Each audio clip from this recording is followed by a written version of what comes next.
Jocelyn Stewart, also known as the Messy Military Lawyer on TikTok and Instagram, also the UCMJ Defender on my website. Talking today about one of the lesser known rights that a person has whenever they receive a referred evaluation.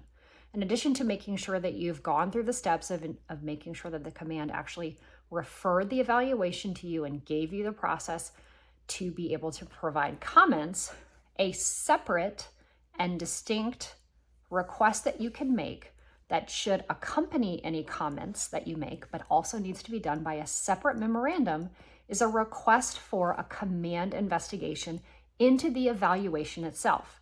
This should not be misconstrued or misunderstood as it relates to the investigation that may have led to whatever it is that they substantiated against you in that underlying command investigation.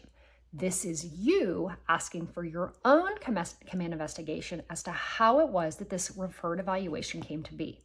I'll tell you that I would probably say in at least 2/3 of the scenarios where we make this request, the command does not honor the request. They're not necessarily obligated to actually give you the commander's inquiry about the evaluation.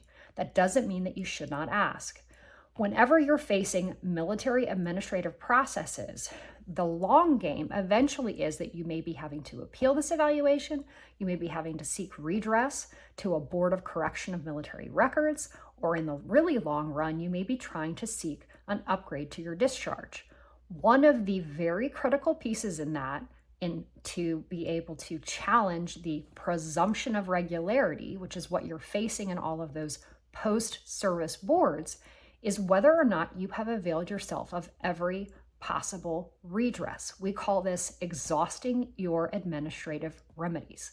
If you did not request originally, as soon as that evaluation came to you, and certainly prior to your comments to the evaluation becoming due, when you have to actually sign the evaluation, if you did not request a commander's inquiry into the way that that evaluation was made, obtained, and given to you, then that's one more thing that you failed to do in exhausting your administrative remedies.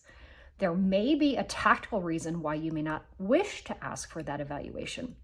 Make sure you talk to experienced counsel, like any one of the members from my firm, to make sure that we're protecting your rights, not only for the near term, but also for the long term, and trying to preserve your benefits for you. Make sure to like and subscribe. Jocelyn Stewart is the Messy Military Lawyer.